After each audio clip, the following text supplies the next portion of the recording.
मुझे कोई शौक नहीं है बच्चा पैदा करने की। कुछ लोगों का बहुत शौक कि मेरा बेटा हो, मेरी ये हो, फैमिली हो। मेरा कोई जल्दी नहीं है और मुझे शौक भी नहीं है। आखिर क्यों आज तक कुंवारे है 50 साल के अक्षय खन्ना?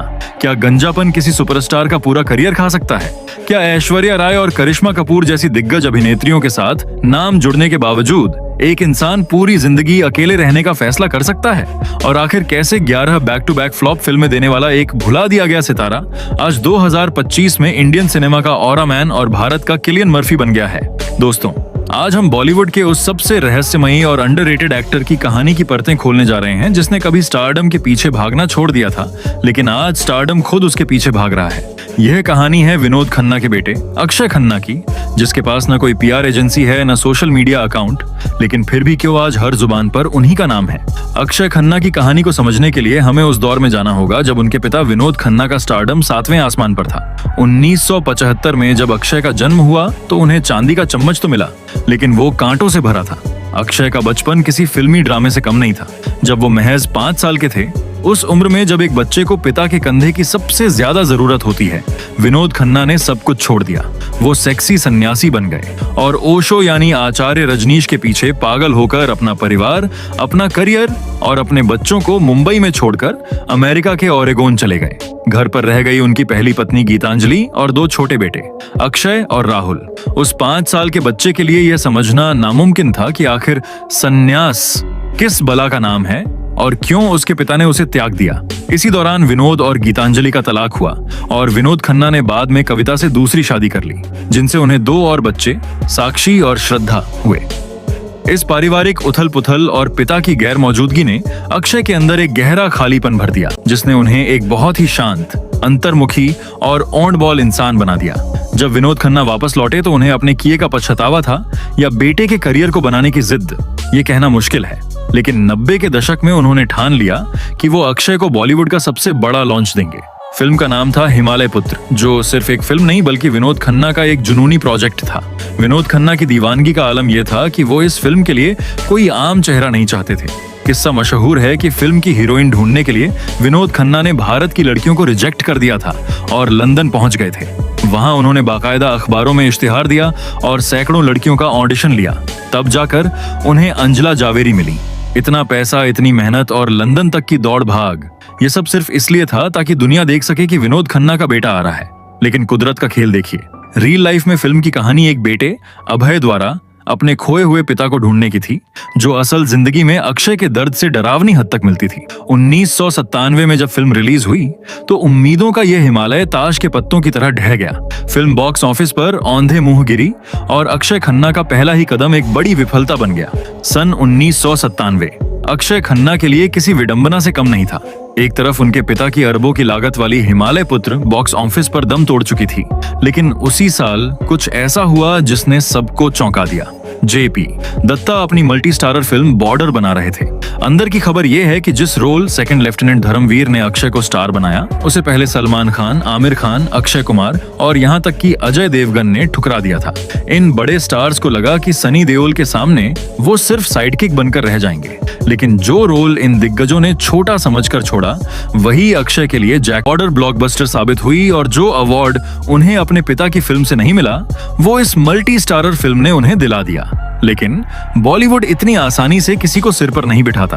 बॉर्डर की सफलता के बाद अक्षय पर शनि का ऐसा साया पड़ा कि उन्हें इंडस्ट्री में बॉक्स ऑफिस पॉइजन कहा जाने लगा। 1997 से 1999 के बीच डोली सजा के रखना, लावारिस और कुदरत जैसी लगातार आधा दर्जन फिल्में डिजास्टर साबित हुईं। लोग कहने लगे थे कि यह लड़का सिर्फ मल्टी स्टारर में चल सकता है, अकेले अपने दम पर फिल्म हिट कराना इसके बस की बात नहीं। तभी एंट्री हुई शोमैन सुभाष घई की और फिल्म थी ताल। ताल में अक्षय का किरदार मानव इतना रईस और क्लासिक था कि उन्होंने अनिल कपूर जैसे दिग्गज के सामने भी अपनी अलग पहचान बना ली। और सिर्फ स्क्रीन पर ही नहीं, ऑफ स्क्रीन भी अक्षय का दिल कहीं और धड़क रहा था। यह वो दौर था जब अक्षय और ऐश्वर्या राय के रोमांस की अफवाहें उड़ी थीं। खुद अक्षय ने बाद में करण जौहर के शो पर यह कबूल किया कि वो ऐश्वर्या की खूबसूरती से इस कदर मंत्रमुग्ध थे कि पागलों की तरह लाइक अ लूनेटिक उन्हें घूरते रहते थे। उन्होंने ऐश्वर्या को इंडस्ट्री की सबसे सेक्सी लड़की बताया था। हालांकि यह इश्क परवान नहीं चढ़ा क्योंकि ऐश्वर्या का नाम उस वक्त सलमान खान के साथ जुड़ने लगा था। लेकिन ताल ने अक्षय को फ्लॉप फिल्मों के दलदल से बाहर निकालकर वापस ए लिस्टर्स की लाइन में खड़ा कर दिया। सन 2001 में आई दिल चाहता है ने बॉलीवुड को देखने का नजरिया बदल दिया। लेकिन इस फिल्म के पीछे की कास्टिंग का ड्रामा किसी थ्रिलर से कम नहीं था। फरहान अख्तर की पहली पसंद के मुताबिक जो आकाश का बेफिक्र किरदार आमिर खान ने निभाया वो असल में अक्षय खन्ना के लिए लिखा गया था और ऋतिक रोशन को शांत सिड बनना था। लेकिन बॉलीवुड में बड़ी मछलियां अक्सर छोटी मछलियों का दाना खा जाती हैं। जब ऋतिक ने फिल्म छोड़ी और आमिर खान की एंट्री हुई तो आमिर ने साफ कह दिया कि उन्हें आकाश का ही रोल करना है। ऐसे में किसी भी स्टार किड का ईगो आड़े आ सकता था, लेकिन अक्षय ने बिना किसी नखरे के चुपचाप सिड का रोल स्वीकार कर लिया। और देखिए किस्मत का खेल, फिल्म में मजे सारे आमिर और सैफ ने किए, लेकिन इज्जत और अवार्ड अक्षय खन्ना ले गए। एक तलाकशुदा और शराबी महिला डिंपल कपाड़िया से प्यार करने वाले एक अंतर्मुखी लड़के का किरदार निभाकर उन्होंने साबित कर दिया कि वो अपनी उम्र से कहीं ज्यादा परिपक्व थे। लेकिन जहां स्क्रीन पर वो परिपक्व हो रहे थे, वहीं असल जिंदगी में वो एक ऐसे शारीरिक और मानसिक आघात से गुजर रहे थे जो किसी भी हीरो के लिए मौत समान होता है। गंजापन। सोचिए, एक लड़का जो सिर्फ 19 से 20 साल का है, जिसका पूरा करियर उसके चेहरे और लुक्स पर टिका है, उसके बाल मुट्ठियों में भरकर झड़ने लगे। अक्षय ने बाद में अपने इस दर्द को बयां करते हुए कहा था कि यह ऐसा था जैसे किसी पियानो वादक की उंगलियां काट दी जाएं। वो सुबह उठकर आईने में खुद को देखते और महसूस करते कि उनकी जवानी और करियर रेत की तरह फिसल रहा है। इंडस्ट्री के लोग जो कल तक उनकी खूबसूरती की कस्में खाते थे, अब दबी जुबान में उनके विग और हेयर ट्रांसप्लांट की बातें करने लगे थे। इसी हीन भावना ने शायद उन्हें रोमांटिक हीरो बनने से रोका और वो विलेन या कैरेक्टर रोल्स की तरफ मुड़ गए, जो अनजाने में उनके लिए वरदान साबित हुआ। और अगर करियर और लुक्स का तनाव काफी नहीं था, तो उनकी निजी जिंदगी में एक बहुत बड़ा दिल टूटने वाला हादसा हुआ। 90 के दशक के अंत में जब करिश्मा कपूर का अजय देवगन से ब्रेकअप हुआ था, तब उन्हें अक्षय खन्ना में एक सहारा मिला था। बात डेटिंग से आगे बढ़कर शादी तक पहुंच गई थी।